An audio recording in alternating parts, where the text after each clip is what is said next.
Alors, je te propose de t'installer confortablement, puisque tu souhaites aller dans un endroit confortable.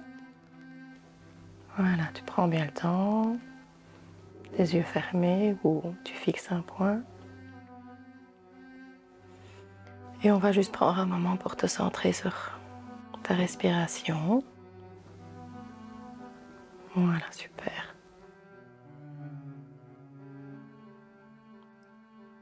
Pour se sentir totalement léger, paisible.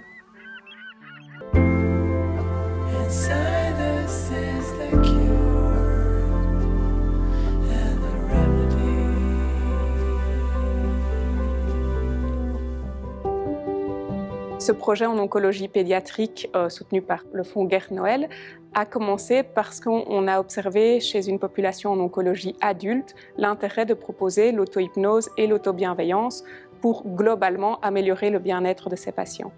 Et donc, il y a quelques années, on a commencé une collaboration avec une équipe en oncologie pédiatrique au CHC Montlégia. Et ma collègue, le docteur Charlotte Grégoire, qui avait initié tous ces projets chez l'adulte en oncologie, a adapté le protocole de recherche aux enfants en oncologie. Et maintenant, grâce au soutien du fonds Gerd Noël géré par la Fondation Roi-Baudouin, on peut mettre en place une étude plus large sur plus de patients, donc plus d'enfants, plus de parents, afin de valider nos premières observations de manière alors plus robuste. On dit souvent qu'en oncologie, ce sont des histoires difficiles, tristes, et c'est vrai que ce sont des situations parfois compliquées, avec des enfants qui peuvent être très abattus, mais très rapidement, l'enfant est capable de s'évader et de recourir à son imaginaire pour pouvoir retrouver des ressources et sortir un petit peu des situations difficiles.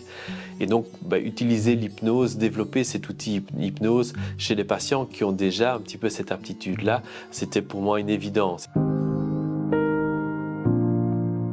L'hypnose, c'est un état naturel qu'on a tous.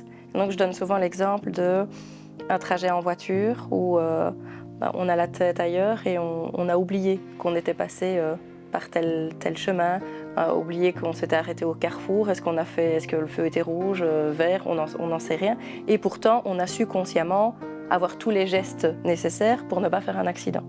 Et donc, l'état d'hypnose, c'est un peu cet état naturel d'avoir la capacité d'être quelque part et ailleurs en même temps.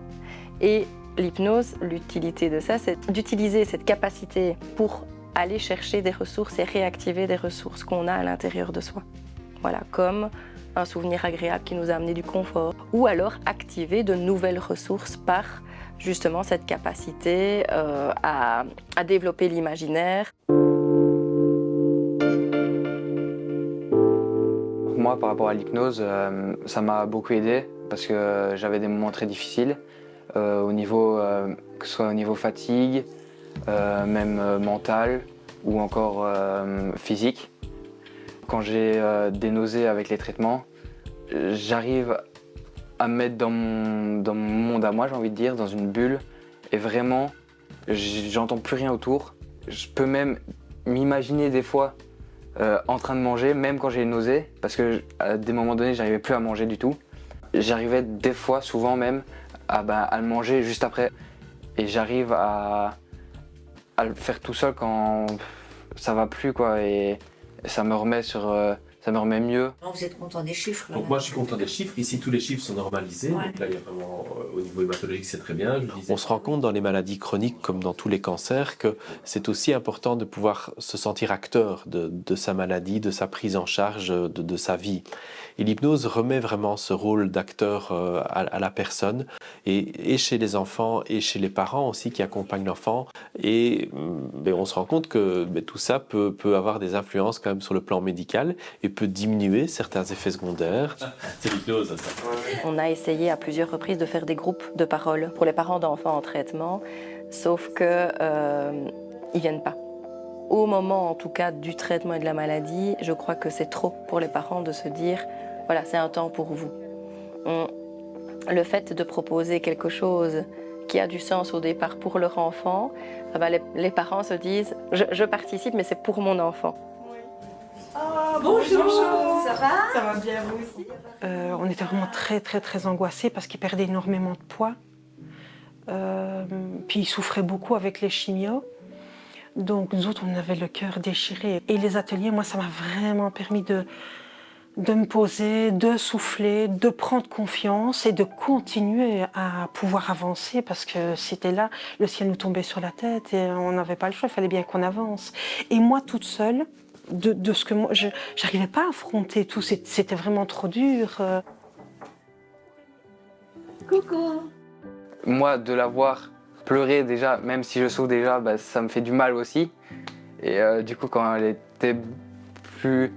Elle a toujours été joyeuse et tout ça, hein, mais je veux dire, quand je la sentais heureuse, bah, je me sentais mieux déjà. Tandis que si elle était plus triste, bah, j'étais plus triste, alors que je souffrais déjà un petit peu, mais elle n'en pouvait rien, mais voilà. Et ça me faisait du bien bah, qu'elle soit mieux dans sa peau qu'au tout début quand c'était très difficile.